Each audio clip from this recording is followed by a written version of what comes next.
Thank you very much indeed, Peter. Thank you for the final presentation. Welcome Ben Bray, who's been working with us for 3 years, 4 years, something like that, at the College of Physicians, has produced a number of fantastic pieces of research papers from the SNAP data.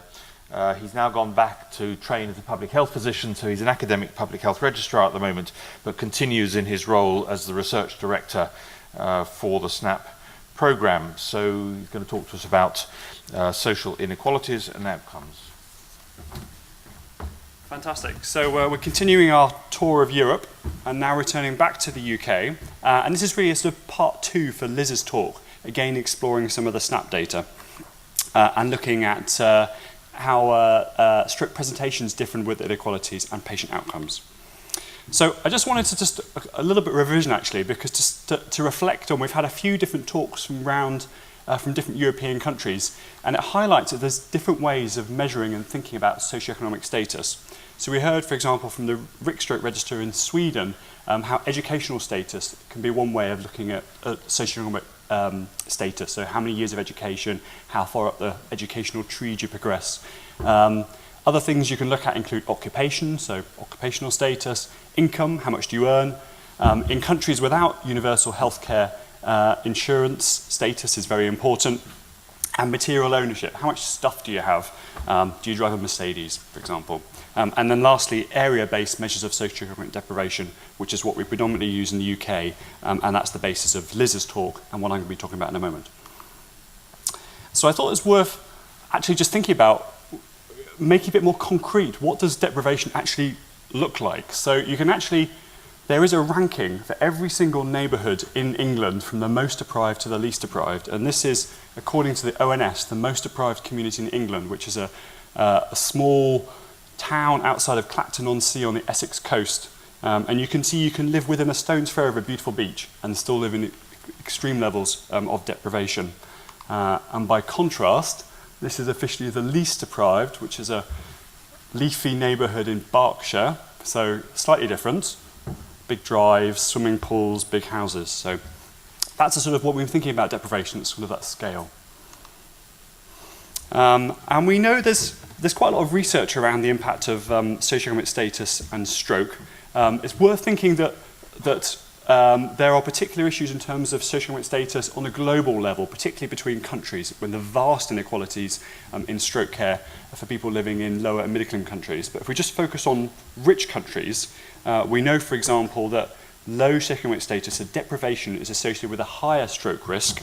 Particularly for ischemic stroke, the data around ICH is less clear. There's some evidence for differences in short-term mortality, so kind of case fatality. But systematic review suggests this gap is probably closing over time, so probably becoming more equal. Some association with poorer outcomes in the first year, and as Liz was just demonstrating earlier on, and we heard from Rikstroke, some evidence for inequalities in care quality. But again, this really depends on care quality and the kind of not the care quality, on the healthcare system. So not so much transferable. So a mixed collection of evidence. So I'm going to return to the data set that Liz was talking about earlier on. So this is a 3-year cut of SNAP data looking at over 200,000 patients. So first of all, having a look at age. This is the median onset, age of onset of stroke in SNAP. For these graphs, I want you just to each time have a look at the y-axis, because they do change, and I don't want you to feel as if you've been cheated or shortchanged by manipulating the y-axis, so check on those. But this shows that the people living in the most deprived areas of England have stroke on average 7 years younger than those living in the richest areas. And the pattern is true both for ischemic stroke, the green dots on your right, and ICH stroke on the left-hand side, but a stronger and more marked gradient in age of stroke onset for ischemic stroke than there is for ICH. But nonetheless, for both types of stroke, people living in more deprived areas have stroke at a younger age. There's not so much a clear association between gender distributions. This is the percentage of women, percentage of patients with stroke who are female. Possibly some evidence of an excess of men having stroke in the very deprived areas, but overall not a particularly consistent association. But by contrast, a very strong association with stroke phenotype. So this is of the people with stroke, the percentage of people with an ischemic stroke or an ICH stroke, which is obviously the inverse of that. And you'll see that the proportion of people who present with a stroke who have an ischemic stroke is higher from people coming from more deprived communities. It's a very sort of strong linear association. And conversely, proportionally more people with ICH stroke in people coming from the least deprived, most affluent areas. Absolutely no association between stroke severity on admission. So this is the NIH score on admission, completely flat across the spectrum with a median NIH of 4. And that's worth bearing in mind when I come back to later on when thinking about the outcomes data. But a strong relationship with pre-stroke disability. So this is people who are independent in activities of daily living before stroke. So remember, the most deprived patients were a bit younger, but despite the fact that they're younger, they have overall higher prevalence of pre-stroke dependency, so maybe more comorbidities or more impairments before their stroke, despite their younger age. And then moving on to the sort of vascular comorbidities that we collect in SNAP, no particular association with heart failure, but a strong link with diabetes. So this is the percentage of patients with stroke who had a prior history of diabetes, known history of diabetes before their stroke. See almost a 10% absolute difference in the prevalence of stroke, of diabetes in patients with stroke, much higher in patients from deprived communities. And conversely, higher prevalence of AF before stroke in people coming from the more affluent areas. Remember though that these patients are generally older, and AF prevalence is very strongly linked with age. So lots of this would be explained by the age distribution. These are older patients, more prevalent atrial fibrillation. And again, if you dive down just in ischemic stroke, exactly the same pattern. We didn't find any particular evidence that the management and detection of AF before stroke was very different according to deprivation. So this is, if people had AF before stroke, were they on an anticoagulant? And no strong association with deprivation. So that's kind of measure of community care, AF recognition, possibly a blip at the end with the least deprived, but nothing across the spectrum. And again, returning to comorbidities, higher prevalence of prior stroke and TIA in patients from the more deprived areas. Again, despite the fact they're younger, more impairments and more stroke and TIA in their histories. And no particular association with hypertension. So it's a mixed picture with the comorbidities, but quite strongly around diabetes and previous cardiovascular disease. So moving on to outcomes, if you look at crude mortalities, this is completely unadjusted and just try and count people who survived to 30 days after stroke. If you look at that, it looks like deprivation has an inverse association with crude 30-day mortality, with lower crude rates of death. But remember, these are younger patients, and we know that age is one of the strongest prognostic factors for stroke. And when you adjust for age and other prognostic factors, overall there's no association, no statistical association between deprivation and 30-day mortality. So despite everything else, short-term mortality and case fatality doesn't differ according to deprivation. What about longer-term survival? Well, we've plotted out the graphs and looked at survival up to a year. So the next few graphs will be looking at 1-year mortality and Kaplan-Meier survival curves. Because of the association with age and stroke type, it's important to try and break it down by that. So these are stratified by age and stroke type to see the different patterns.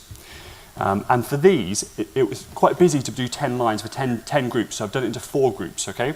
Red and orange being the most deprived, and the blue colours being the least deprived. So the graph at the top shows patients with ischemic stroke who are aged less than 50, and shows their probability of surviving up to the first year. And you'll see there's some association with some gradient with deprivation, but it's not particularly clear. So the kind of the bottomest line is the kind of level 3, so fairly well off group of people, so not particularly associated. And again, not a particularly consistent association with young patients with ICH stroke. But the picture changes as people get older. So top graph here, again, ischemic stroke, and this time it's kind of more middle-aged people, 50 to 59, and you'll see those with coming from deprived areas have poorer survival up to a year, and a less clear picture for ICH. I'm not sure, this might be in the way of the chairs, but less clear picture for ICH. And again, moving up the ages, this is 60 to 69. Again, this difference in outcomes up to a first year with poorer survival in more deprived patients. And people with less deprived areas generally having an overall superior survival for ICH stroke. And then moving on again, 70 to 79, similar pattern. And even for the oldest old patients, even deprivation still appears to have an impact on their long-term outcomes. It's page 80 to 89, and again, it's a clear gradient in survival after stroke, and similarly for patients aged 90 and above.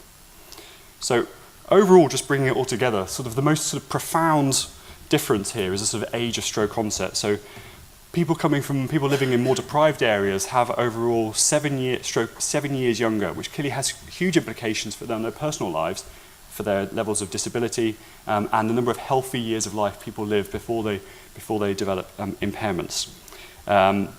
People from deprived areas also have high levels of pre-stroke disability despite their younger age, more stroke diabetes, and more cardiovascular disease, but overall proportionally less AF.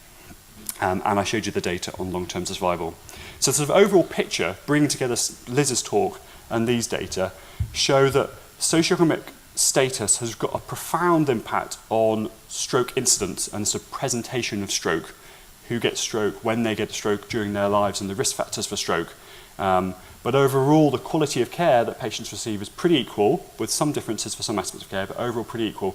But after care is finished, then longer-term outcomes start to diverge again, and again you see the sort of the profound malign impact of socioeconomic status on patients' long-term outcomes. So finally, again, thank everyone, but particularly all our SNAP participants, and feel free to check out our website if you can see the URL there. Thank you.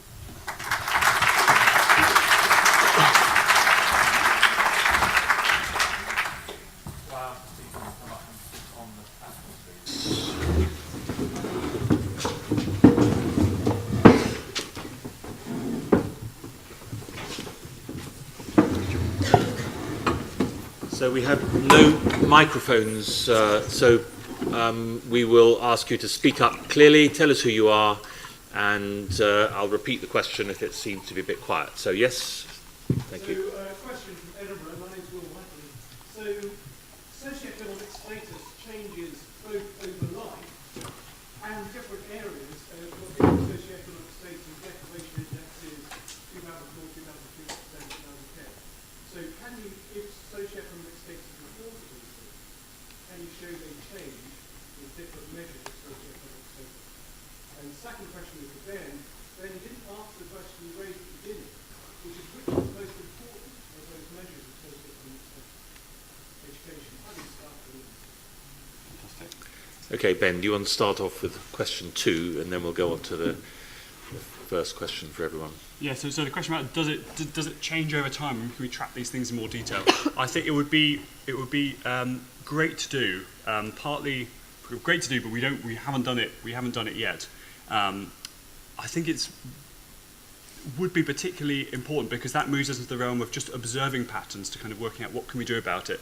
Does, for example, efforts to reduce poverty and reduce deprivation improve things? Can we make an impact on preventing stroke by doing these things? So more advanced epidemiological analyses that help to track the changes in deprivation over time and relate that to stroke incidence would be great.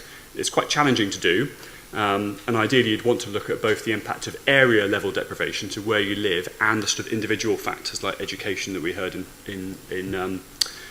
from Rick's stroke, because I suspect that those aspects of deprivation, the socioeconomic status, are not independent and probably combine. So if you were to look, for example, at the effect of individual status, your individual status based on education or wealth, I suspect that's probably additive to or adds on top of your sort of neighbourhood level of deprivation. So if you look at both, I suspect we'd probably see more profound patterns in deprivation than we see just looking at these kind of fairly simple measures. And as for which is the best measure, I don't know, but It slightly depends on what data you have. So, for example, in SNAP, we don't have the data about educational status that you have in RIC stroke. Generally speaking, they often show similar, studies in other areas generally show similar patterns. So, because the for example, the area measures of deprivation, so where you live, is very strongly related to your income, for example, or your level of education. They often are very correlated. But anyone has any other thoughts? So Marie, in Sweden, obviously you've got data around the education which you presented. You also do link, don't you, to family income, or Yeah. I mean, I've seen papers from that as well. So how do you think we should be best measuring it? I don't think there is one way of measuring it. I'd like to come back to your first question, maybe. We see a stronger relationship when we look at the relationship between education and stroke care and outcome than we do when we look at the income measures. And I think that might reflect that education is something you achieve early in life and that follows you throughout your lifetime. When we look at family-based income the year preceding stroke, it doesn't say so much about the whole lifespan. So it might be that education tells you more about your overall, during lifetime social status than income. I mean, it is a problem, isn't it, where you've got a condition where the majority of patients are retired and you don't have a lot of information, often these registers, around the job that they did before they retired, and there's some of those other factors to measure. So thank you. Any other questions? Yes. Sorry, I'm Sarah England. Could you stand up and speak up? Thank you. Sarah from Sheffield. Following from that previous discussion, I was interested to hear Liz mention the concept of ecological fallacy, because that was something I come across when I was using IMD as a measure. And I was just wondering to what extent you think ecological fallacy affects your results, and whether there's any other limitations of IMD, and whether you think measures that are specific to the individual could be better as used in Sweden. So for the uneducated in the audience, I'm going to ask Liz actually just to tell us a little bit more about what actually ecological fallacy is. The question is what impact that might have had on the results that you presented. Sure. So ecological fallacy, I mentioned it a little bit, is when you take an average for an area and apply it to every individual within that area. So, for instance, within a neighbourhood, there could be people of very different socioeconomic status, and you're assigning the same level to everybody. And that can mean, like, when you compare those little units, you're making a conclusion at the level of the unit rather than the level of the individual. So it could be that neighbourhoods with poorer deprivation receive the worst care, but actually that's driven by the ones of the higher economic status within that neighbourhood. So it's not actually the individual's economic status that's important, it's the area.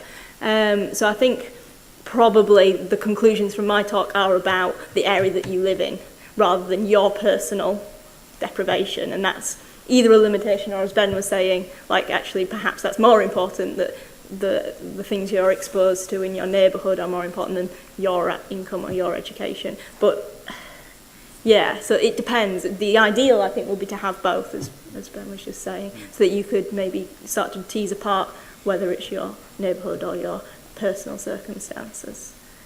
Was there a second bit of that? I mean, where you live may also have other factors which might be interfering, mightn't they? So we've heard a lot about air pollution, for example. Do you think that might be a factor that could be confounding the findings that you've got around, particularly Ben's findings around the risk of stroke and the time it might of onset? Yeah, so if you look at environmental risk factors of stroke, like air pollution, or how conducive your environment is to physical activity, for example, they're often strongly correlated with deprivation. So, if you live in a poor area, it's next to a motorway, there's nowhere to walk, there's lots of traffic fumes, so they often go together, and it's quite hard to unpick. There is some data, for example, from South London Stroke Register, that looked into the impact of air pollution and socioeconomic status on stroke risk.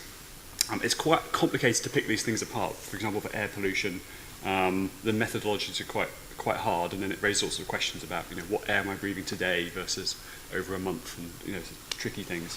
But they're almost certainly part of the story of deprivation is about the quality of the physical environment, including the air you breathe and traffic fumes.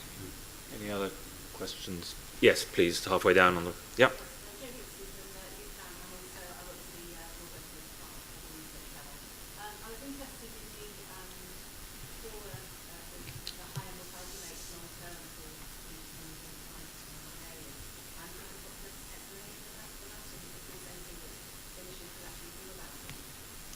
So the question was, for those of you who are back who may not have heard, is around some explanations really for the longer term higher mortality rates with the lower socioeconomic groups. Marie, do you want to start off maybe with the Swedish picture? I guess one problem is reaching those at the lower social status groups, getting them to come to follow-ups, getting them to take their medication. So one part could be education. But interestingly, you gave data showing that compliance with medication was actually higher. When it comes to statin treatment, we saw that compliance was actually higher in So has there been a lot of publicity, as there has in England, around the risks of statins, which to educated it might patients? be. Okay. Because when it comes to other treatments, we see that compliance is better in high education groups. Okay. So it might be that they take, they don't live as they learn, maybe. I don't know.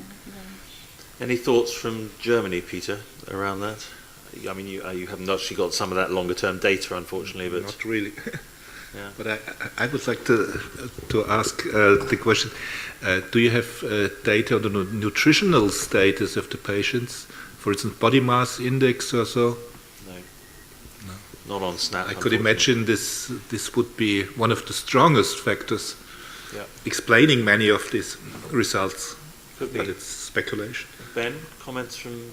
Yes, we don't have data about nutritional status, but it is, speaking as a public health doctor, it is very concerning seeing for example, the increasing prevalence of obesity and overweight in children, because this is going to be the people who are having stroke in 40 to 50 years' time, and so we have a problem now about what's going to be happening in the future in terms of these risk factors, and in terms of the long-term outcomes. I suspect, so maybe issues in terms of kind of quality of care issues, but I suspect it's also driven by the same risk factors that have led people to have stroke at a younger age, sort of vascular risk factors. So, for example, higher prevalence of smoking, lower levels of physical activity, and other sort of vascular comorbidities that we haven't sort of really captured and measured. Because don't forget, the survival after stroke will not just be about stroke mortality. It'll be, for example, myocardial infarctions and other sort of vascular disease. So I suspect it's probably maybe a quality of care thing, but probably also about a sort of more aggressive sort of vascular phenotype associated with deprivation. I think that graph of the incidence of diabetes was absolutely striking, and I'm sure drives a lot of it. So yes.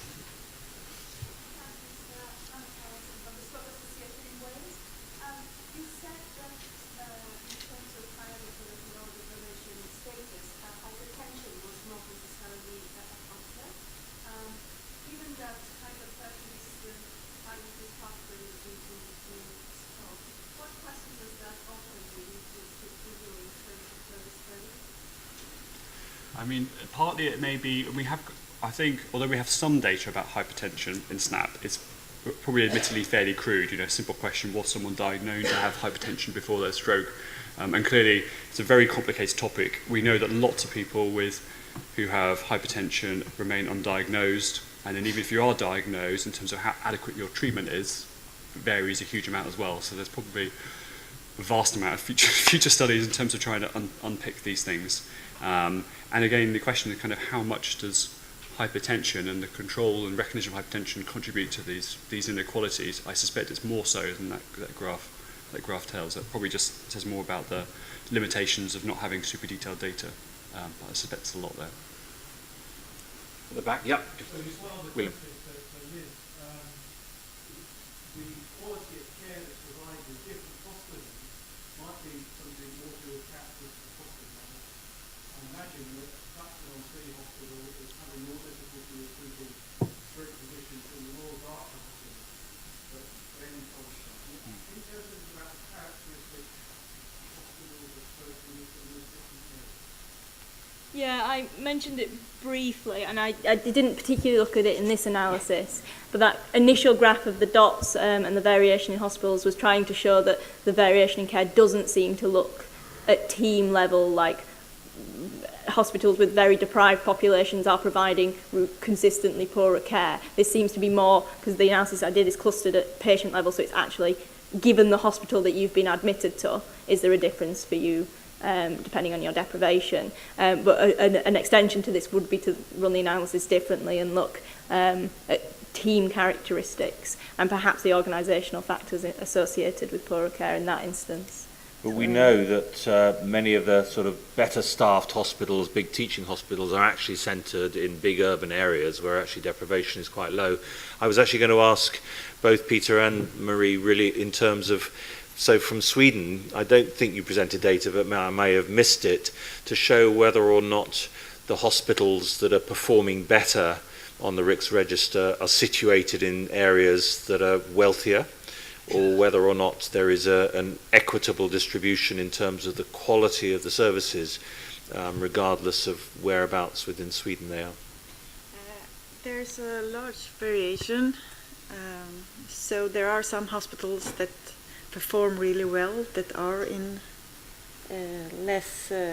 more deprived areas, but there are also the opposite.